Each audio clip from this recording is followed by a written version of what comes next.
everyone, welcome to our first episode of our Beyond Stigma series focusing on Middle Eastern and North African representation in the media, where we delve into conversations surrounding different identities and experiences of those who have worked in the media and the arts and entertainment industries. Today we are joined by our very special guest, Ms. Sepy Baghaei. Sepy is an Iranian Australian theatre director based in London. She originally trained as an actor at the Australian Academy of Dramatic Art before moving to London to undertake a master's in advanced theatre practice at the Royal Central School of Speech and Drama. She has workshopped new plays with the Royal Shakespeare Company and National Theatre Studio. Selected credits as director include Little Women, Wilde Tales, The Wolf Inside Me, and as assistant director include Welcome to Iran, Reasons to Stay Alive, and Othello. Sepy is a recipient of the Ian Potter Cultural Trust Award and the Guildford Academic Associates Scholarship. She's also an associate director at the Space Theatre and co-vice chair of MENA Arts UK. Sepy, thank you so much for being here today. Thank you so much for having me. Thank you. So the first question I'm going to ask you and most of our guests is just a more general question, but what encouraged you to pursue a career in this industry?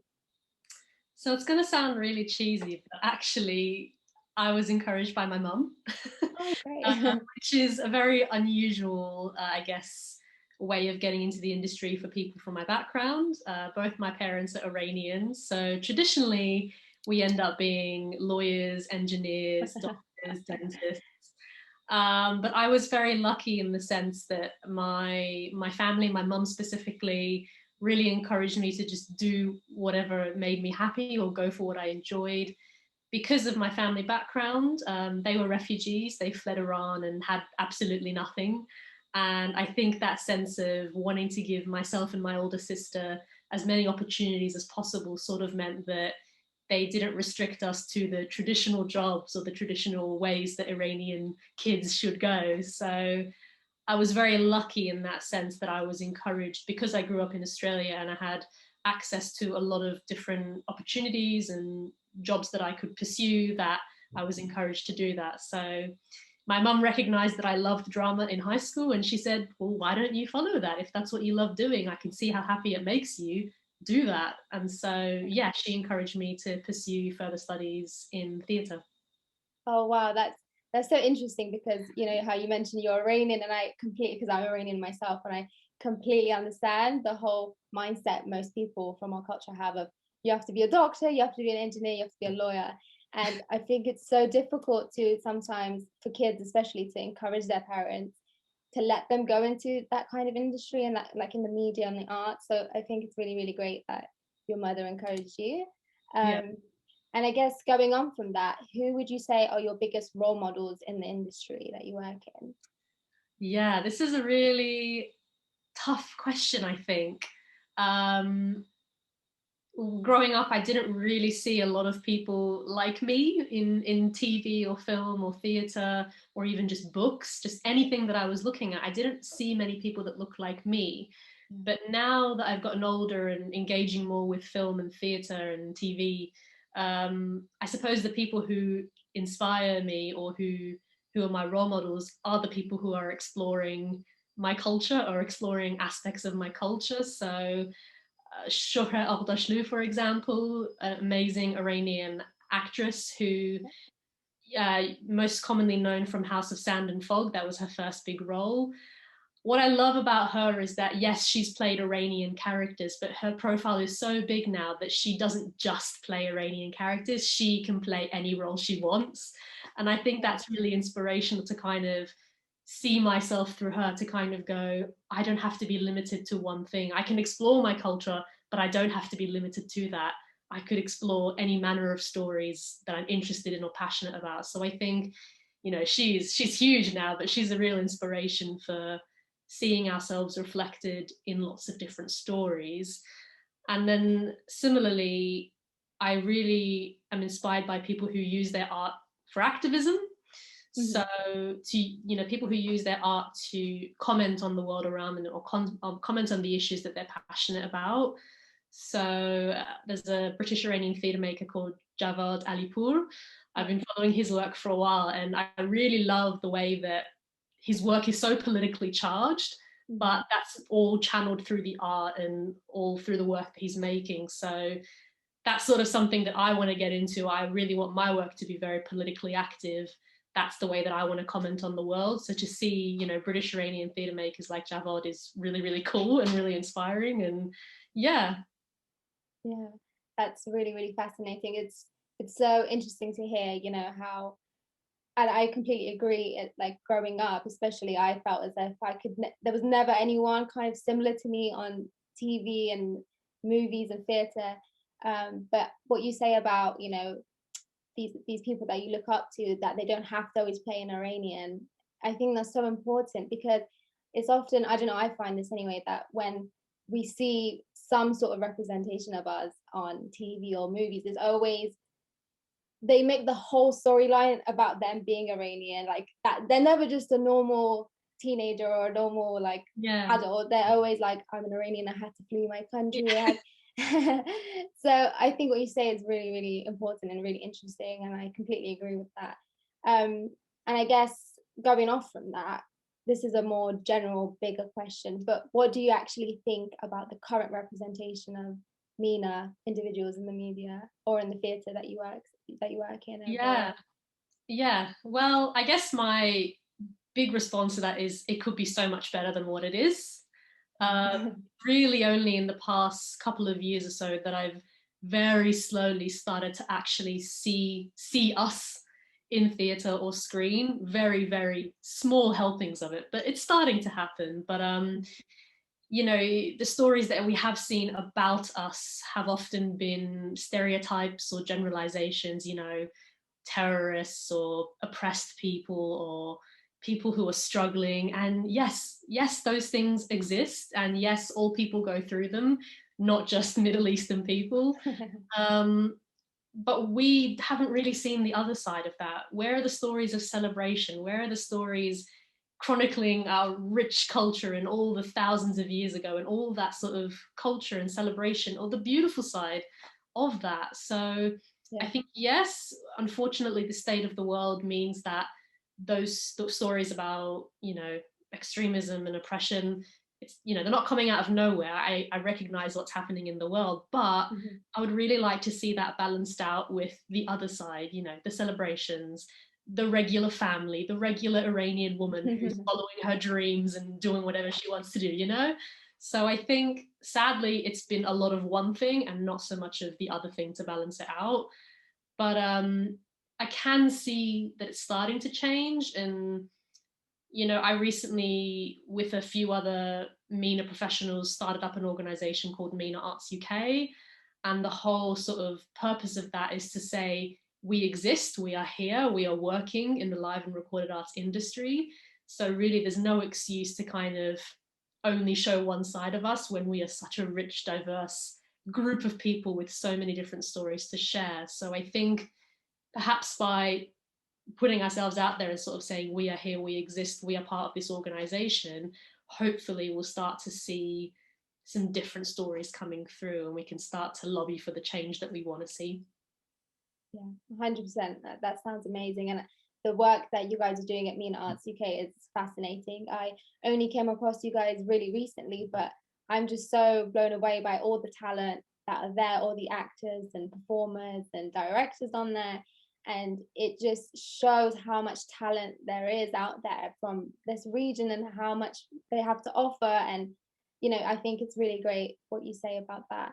And also, like, I think Middle Eastern and North African culture is just so rich when it comes to the arts, that, don't get me wrong, they're great when it comes to the sciences and the maths, but I feel like people, like, there's so much history there when it comes to the arts, and it's just such a shame to not carry that on, so I think having an organization like MENA Arts stand up for these things is just going to help carry that on, and I think it's just so great. But actually, taking a look at your background, I can see that you've done quite a lot of different work. Like, you've worked on more like Western and British kind of theatre productions like Othello, Little Women, which is great. But one thing that really stood out to me is when, I think you're an assistant director on this. Is it the show called Welcome to Iran? I think it is, isn't it? Yes. I was really interested in that, and I did some research into it, but I think because of COVID, it's been like paused or it's been moved to BBC Radio. But do you want to tell us a bit more about that, if you want? Yeah, absolutely. So that is a very, very special show. That came about, the writer-director Nadia Fall, she traveled to Iran, and on her journeys there, she interviewed everyday Iranian people. You know, she had a phone out, she was recording, asking questions, you know, in the markets, in homes, asking lots of people about what is contemporary Iran? What is it like to live there? Who are these people? And who are these voices that have never been heard or seen on stage or seen in films? So it's a verbatim play based on those interviews that she drew together from her travels around Iran. And unfortunately, it was paused due to COVID, but it was due to play at Theatre Royal Stratford East and the National Theatre in March 2020. But, you know, the few weeks of rehearsal that we did get through, it was really amazing to have a group of, you know, we had a mix of Iranian artists and MENA artists in the room making up the cast of actors. And we had a musician who had a MENA background and is really well versed in the music of the region and brought that authenticity into it. And I was just so excited to finally share that side of Iran with people. That's, you know, that's what I love about making work from the region, is to kind of surprise people and they see, oh wow, I never knew this about Iran, I never knew that, I never knew the people were like this, I never knew they love their food so much, you know, like I really was so excited for that element of surprising people with what Iran is, as opposed to what Iran is painted as. Yeah. So that's something I'm really passionate about, is just being able to, the key word that comes up to me is to surprise people, because I feel like people have only ever been fed certain ideas about what Iran or what Middle Eastern countries are like. And so to kind of stand up and say, do you know what? I'm not going to wait for somebody else to make that work that I feel represents me. I want to be part of that work. I want to actively play a part in putting that on stage. So yeah, what happened with that show is that it was recorded for radio and it is due to go on BBC Radio shortly. It was meant to go up a couple of weeks ago, but due to the death in the royal family, it's been postponed indefinitely. But it will come back, I'm sure, soon. But yeah, that's a really, really special show, and just that sort of real life testimonials from the actual people who live there, I think, is what makes it so special. Yeah, I mean, it sounds really, really fascinating, and I'm really looking forward to listening to it on the radio. And hopefully, when COVID's over, you can actually go ahead with the production of it on stage. And I think it's so important, again, to show the realistic side of Iran, especially because, like you said, people are just so surprised when, even as someone that goes to Iran every few years or every year even, and then I come back and I show photos, and people, like, even people that I'm close to, they get surprised. They're like, they do that there? Like, they do that? And like, yeah, like, it's not all you see in the media. So yeah, I think it'll be a very, very interesting place. So yeah, looking forward to that. And again, this is another very broad question, but what have your own experiences as a MENA individual been like working in this industry? You know, whether it was at the beginning trying to get into this industry, or even now. How have you faced, if you have faced any challenges, how has that been, and how have you come across it, and, you know, done what you had to do, really? Yeah, it's been a journey. And I'm still figuring it out, to be honest. But growing up in Australia and then coming here was quite a shift, a bigger shift than I thought it would be. Because in Australia, I only ever thought of myself as Australian. You know, I knew I had Iranian parents, but in terms of the way that I had been framed to think about myself, to talk about myself, was that I'm Australian. I just have Iranian parents and I engage with Iranian culture. So that was the kind of label that I put on myself based on my upbringing, was I'm an Australian person. And then when I came to the UK, that was only really when I started to grapple with, hold on, I grew up in Australia, my parents are Iranian, now I'm in the UK. Then I sort of found myself thrown into the conversations around BAME and, you know, these terminologies and the other sets of labels that you know, people like us can find ourselves with, because I'd never heard of BAME. That was completely new to me. Um, and then, you know, finishing my studies here and starting out and trying to find jobs, you know, it's hard for everyone. We're all in the same boat in the arts. It's very, very hard and competitive. But I found myself more and more kind of exploring where I sit within this sort of white, non-white, BAME, not BAME, Middle Eastern. What the hell am I? Am I Australian, Iranian? I don't know. So it's been really tough. And I think I've started to figure out how I identify. You know, I now use the label Iranian Australian, which I feel is what encompasses both of those sides of me. Yes, I grew up there. Yes, I have that passport. Yes, that was the culture that I was surrounded by. But how I think of myself and how I see myself, undeniably Iranian. Like, I cannot kind of choose between a side of me. They are both sides of me that kind of work together. So it took me a while in terms of my work to figure out how that feeds into the theatre that I'm making or that I'm involved with. But after a few years of just sort of playing around and figuring out who I am as a director, then I really started to realize that the work I wanted to make was political. And I wanted to use my work as my way of being active, as my way of saying, these things are happening in the world and I do not stand for this. So I started to feed in my sort of Iranianness to the work that I was making. And that's when I wrote and directed a play called Citizen, which is a verbatim play where I interviewed lots of different Iranians in the UK, in the US, in Australia, about what it means to be an Iranian refugee. Why did they leave home and what's it like now that they've left home?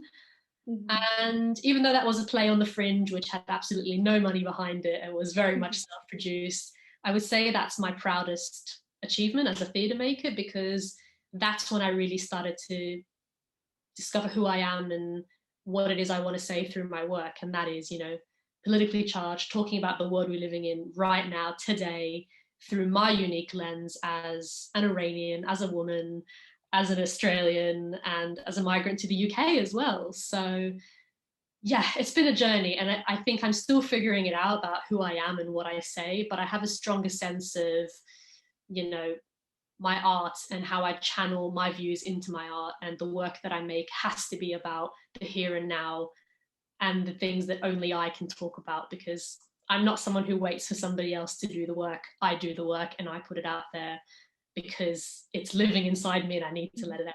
So yeah, a journey. That sounds amazing. The Citizen play that you're talking about as well sounds really, really cool. I will definitely look into that. See if it's available online, I'll try and watch it. But so working on these kind of productions, you know, you're a director and assistant director. Has there been points where you know, making a play like Citizen, where it's heavily focused on Iranian heritage and Iranians and refugees?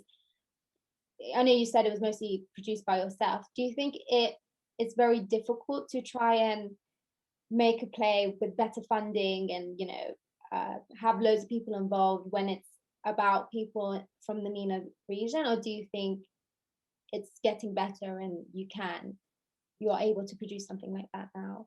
Yeah, I do think it's getting better. I think our sort of understanding of MENA people and the fact that our stories have been underrepresented for such a long time, I think that's finally starting to come through, certainly through the kind of lobbying that we've done through MENA Arts UK, and sort of saying, hey, we're really tired of seeing ourselves only painted as this, this, and this. But look, there's so much more to us, and look at all the kind of different cultures and languages and people that we are. We're not just this thing. So I think, yeah, I think it will be starting to get better, just purely through an understanding of who we are and the fact that we are here and that we do make up, you know, there are a lot of us. It's not just one or two. There's a lot of MENA people in the UK. So yeah, I do start to see change and acknowledgement of, you know, our stories needing to be better supported because of the fact that it's been so boxed in for such a long time. Yeah. Yeah. And I mean, this is a very difficult question, but it'd be interesting to see your views. But why do you think MENA representation has been like that for so long? And if there is a reason, but why do you think that is? That's a quite difficult question, but you can pass Really if you like. question, yeah. Why has it been like this? why has it been like this? I'm not sure I can answer it for you, to be honest. Yeah. I think I'm still figuring it out. You know, I'm so excited by the fact that we're making leaps and bounds. You know, there's still a long way to go, but we're making leaps and bounds in terms of the stories that we're telling about other underrepresented communities. So the Black community in the UK, the Asian community, and I think it's sort of the everyone else that's been, you know, the ME of BAME. Yeah. Like, what is that? What that can encompass so many people. So that's why that term is really not useful. We need to throw it in the bin, to be honest. Right. And I think that's starting to happen. But I think picking apart what the ME is, you know, that's Latinx, that's Indigenous, that's MENA. So I think once we start to find better ways of describing who we are, hopefully that will be the key to sort of seeing how little or how inaccurately those communities have been underrepresented. If you don't see yourself described or talked about, or even in a tick box, if you don't have a MENA tick box, you feel like you don't exist. So you sort of feel like there is no space for you, or there is no opportunity for you to feel like people want to hear from you or hear what you have to say. So I know it might sound trivial, but that whole tick box thing on a diversity form, it might seem like a bit of admin, but it just makes you feel seen. It makes you feel like you 100%. exist. So yeah, I think perhaps the reason why, certainly just from my individual perspective, is that communities like ours, like Middle Eastern, like Latinx, for such a long time just haven't felt like they exist, even on a form or even just being talked about. So if we can start to change that, like I know that Latinx is now going to be listed, and I just went, yes, like that's huge. That is such a big, we should be celebrating that. But also that should just be normal. It shouldn't be such a big thing. I'm really glad that they've achieved that, and hopefully that will allow their stories to come into the mainstream and to have those accurate representations, and we can follow suit as well. Yeah. Oh, that's so interesting. And I never thought about that, to be honest, but even looking back at it, when I didn't even know about the term MENA for such a long time. And when I discovered it, I was like, oh my God, like finally something we belong in. Like, right. Yeah. I was just like, I don't know which category I belong in. How do I talk about it? How do I get it across to different people that we need more representation? And I was like, oh, MENA, like it's so something so small, but it can make such a big difference. Yeah, it just makes you feel seen and acknowledged. And then of course you feel more proud of yourself and more able to speak up for yourself in your community. But if you're just not even there to begin with, you're like, well, I feel like I don't exist here, and that's a really shitty feeling. Yeah, 100%. Yeah.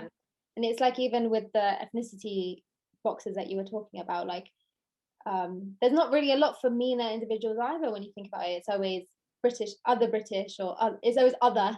And like it's crazy to think, like other, it's like such a dismissive, in a way it's very dismissive, isn't it? It's just like you're just other, like you don't really belong anywhere. Yes, like get in the corner, you're not important enough to have your own box. Exactly. And I didn't actually think about that, but when you put it into perspective, it's crazy. It's really crazy.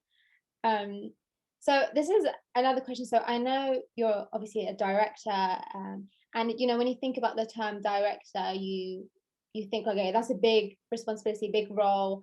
You know, obviously when you look at films and TV shows and theatre productions, like everyone's important. That's not to say they're not, but I guess directors like the one you look at and go, okay, they're the eyes and ears and kind of behind everything. So do you think, you know, being a director, you've had more of a say in kind of how MENA people are portrayed in your shows? And would you say, like, for example, with a show like, with a play like Othello or Little Women, which is seen as more Western kind of plays, do you feel like you have a bigger say in who's cast into these kind of shows? And were you able to allow better MENA representation in these shows because of your role? Yeah, absolutely. I mean, I think the different levels of theatre, you know, there's a different level of power that the director has in that process. But I do very much think that, for me, certainly, I feel like it's my responsibility to be aware of, you know, not only my cast but my creative team, who is making up those teams, and balancing them in different ways, you know, not just ethnicity but also gender, and just sort of making sure that it's not just all of one thing, because I'm very sick of seeing announcements for all white male creative teams, and I kind of go, well, where is my place in that? This is exactly the thing that I'm fighting against, because people like me growing up now, if they're still seeing that, then, you know, not everyone was lucky like me, to have an encouraging mother who said go into theatre. Other people will see that and go, well, that's not for you, that's not a path that you should follow. It's for a certain type of person from a certain background, not you, not us. Right. So I think what little I can do, but actually it's quite a lot in terms of casting and creative team, to make sure that it is a diverse makeup of people, of cultures, of genders, of backgrounds, of upbringings. So, you know, in casting rooms, I like to be very active in, you know, who is being shortlisted to come into the room, and being really involved in making final decisions about the casting and the creative team where I can. So yeah, I think the director, you know, like I said, in different levels, you have different level of power, from fringe to, you know, the biggest mainstream theatre, but where possible, the director does have a responsibility to be aware of what their room looks like, what the dynamics are, who is being allowed to have a voice in the room. Yeah. That sounds really good. And I guess going off from that, I mean, so you say that you have the kind of like the power, the responsibility to make sure there's a range in casting, you know, not just ethnicity but gender and everything. But becoming a director, was that would you say that was difficult for you, based on your background, based on your MENA background, or would you say it was not as challenging regarding your ethnicity and your background anyway? It's something that I struggle with a little bit. There's a sense of, I suppose, guilt, because like I said, when I grew up in Australia, I only saw myself as Australian. I think I was a little bit sheltered or naive, but I don't know, it feels like that served me in a way, because I didn't think about my ethnicity at the time. I just went, I'm a person, I'm a human, and I love theatre, so I'm going to follow theatre, and I'm being encouraged to do that. Whereas, like I said, I know that a lot of people from our background, they get talked down from doing that purely because of the expectations, the culture, not seeing people like us in those roles. So I suppose my sort of tunnel vision of just being like, I'm just an Australian woman and I can do whatever I want, that sort of served me well, in the sense that I didn't stop myself from doing it, I just did it. But I'm acutely aware that a lot of people will have that imposter syndrome, will have that feeling of, this is not for me. So it's a weird one. I guess I feel guilty in a way, that because I'm not just Australian, I'm also Iranian, I'm also these other things, I'm also the child of refugees, and knowing that other people with that background, that is just a barrier to begin with, that really frustrates me.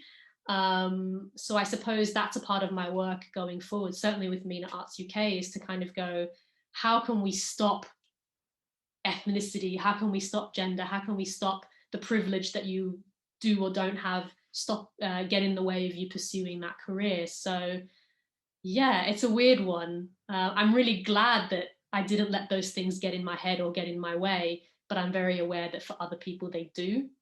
So it's something that I'm constantly keeping in mind as I go forward, and looking back and kind of going, how can I help people who are coming into the industry like I did 10 years ago, and how I can help them to not have those barriers, knowing that I was so lucky to not have those things in my head or in my way when I was entering the industry.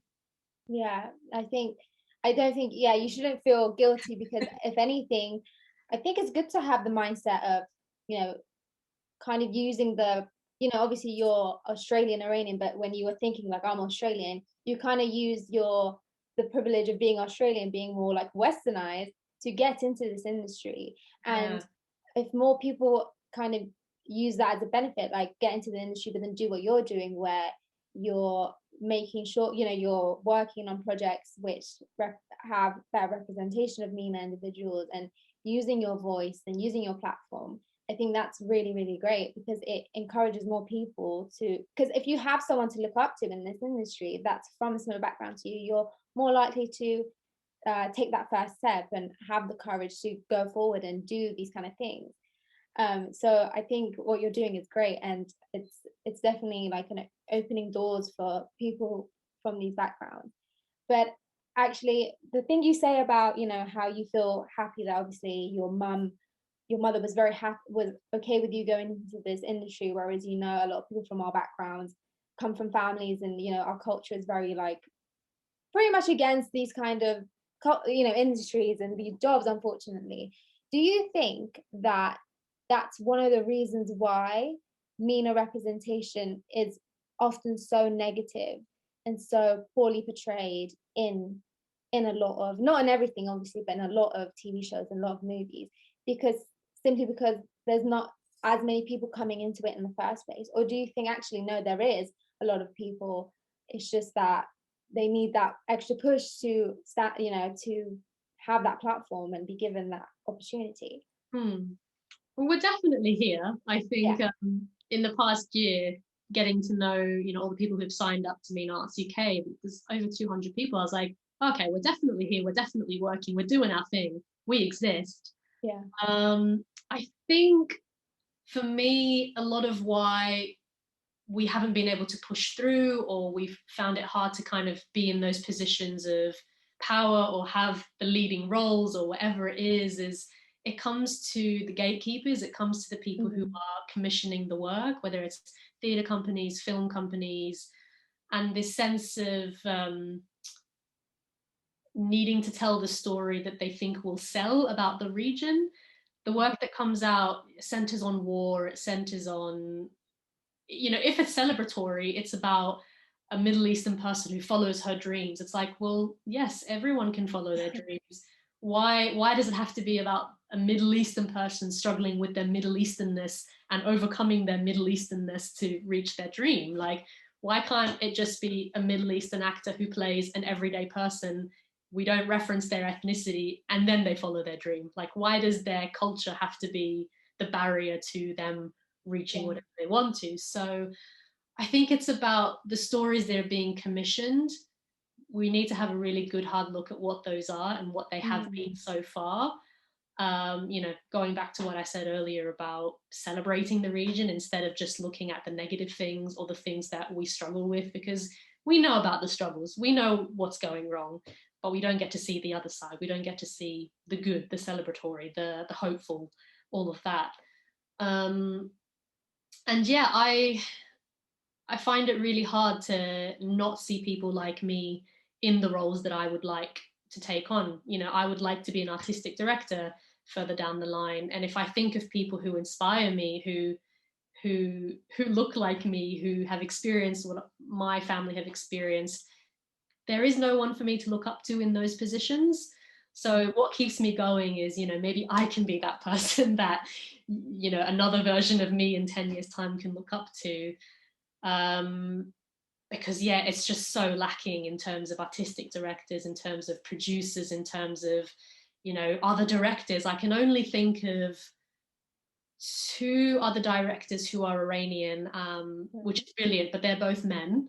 So I don't know any other Iranian women. Love to meet them if they're out there. Please get in touch. But yeah, it's just seeing those people in those positions of power who can then have a hand in the stories that are being told. So I don't know the solution to kind of getting there, but I hope that by at least having conversations like this and sort of showing that we exist and what it is that we care about and what we want to see in the arts will encourage some changes, will encourage people to come forward and want to be part of changing that.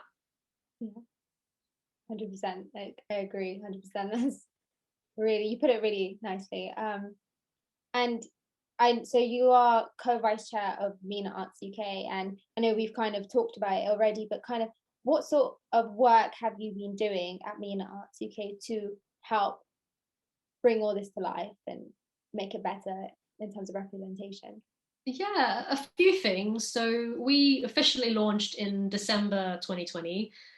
So we're very young, but we've done a lot in that time. The first sort of major thing that we always knew we wanted to do was to launch a directory where sort of like, you know, actors have Spotlight or you have your website or whatever it is. But we wanted to have a directory specifically for artists who are from the Middle East, North Africa, or surrounding areas. And that directory is essentially anyone who's connected to those regions and works in the live and recorded arts. You can create a free profile where you know, have your picture, you say which region you're connected to, you say any languages you speak, and then you have a biography to kind of say more about your work. And based off that directory, anyone can find you for free, they can contact you, and there's sort of a filter function. So if a casting director is looking for, a Turkish actor who speaks Turkish and, you know, can dance or whatever it is, you know, there's all these different filters where country, language, skills, experience. So the kind of purpose of that is to kind of say, there's no excuse really for people to say that they couldn't find us if they were looking for us, because that's been a really common thing of, you know, we really wanted an Iranian actress who was between 20 and 30, but we just couldn't find one. Not true. You can go there, you can find those people. And the great thing has been that a lot of our members have come back to say that as a result of the directory, they've been booked for work. So that is the dream. That is what we wanted to achieve. Fantastic. That's brilliant. And that's continuing to grow. And the best thing is it's free. And alongside that, we've just launched 8 short films that we commissioned. So we had a call out for anyone who was on the directory to respond to a brief, which was, how should artists from the Middle East and North Africa celebrate what we have in common? That was a big question that you could respond in any way. And the brief was to pitch a 1-minute film in any format, whether animation, performance, dance, anything, responding to that question. And as a result of that brief, we picked 8 of those pitches, and they're all now online, and they're just such a beautiful mix. And there's dance, there's comedy, there's poetry, animation, and the artists are from all over the MENA region. And really that was so special to me, because it's what I've been talking about, of showing the stories that don't get to be seen. We've seen all of that stuff over there. Now here's all the stuff that doesn't get talked about, doesn't get celebrated, and artists from the region having a chance to tell it themselves rather than it being told about them by someone else. So these films are now online, they're on our website, and they'll be there forever. And they're very much a kind of way of saying, these are the stories we want to tell, and more and more and more. We hope to keep commissioning artists to have the opportunity to tell their own stories about their cultures, because there hasn't been enough of that, and we want to encourage that. So those have been the 2 major things, is the directory and our 8 short films, which are all online and can be viewed right now. Fantastic. I mean, that having a platform like this is so important, and the fact that you're saying already people are getting booked, and you started this so recently, so it's great to see what's happened in such little time and what could possibly happen in the future as well. I've no doubt it's going to grow so much and be a great platform for people from this region. So excited to see where that goes, and I think well done for everything that you guys do. And as a closing question, I think we pretty much talked about all of this, but going forward, what do you want to see done in the future to ensure better representation of MENA individuals in the media and in the industry? Is that a closing thing? I think I can summarize it very succinctly by saying, no stories about us without us, you know. And I want us to be really actively involved when there's stories about the region, whichever country it is, whichever culture it is, whichever language is involved. I really want to see, the main thing for me is to see us actively involved in telling those stories, whether it's actors, whether it's directors, writers. I want us to have more of a presence in those stories, because I don't think that we've had enough of an involvement historically when it comes to stories about the MENA region. So to me, that feels like such a simple yet effective way of making sure those stories are authentic, because authenticity is everything. You can watch a story about your country or about your culture, and it's one of the most hurtful things to kind of just see it not accurately portrayed or your language spoken incorrectly. But it's such an easy thing to fix if you have those people in the room. So, you know, with resources like MENA Arts UK, with these conversations that you're doing and showing people that we are here and we exist and we are working, have us in those rooms, have us part of those works. So no stories about us without us is really what I would sort of want to see happen in the future. I love that. No stories about us without us. That's a great quote. Thank you so much. Thank you so much for this amazing discussion. I had so much fun. It was so interesting to hear about everything that you've experienced and all the work that you're doing individually, but also with MENA Arts UK. So thank you so much for being here today. Really, really appreciate it. Thank you so much for having me. It was so lovely to talk about all of this with you. No problem. Thank you. And I will link MENA Arts UK, I will link them below in the description box, and all your socials as well for anyone who wants to check it out. So yeah, thank you so much. Thank you.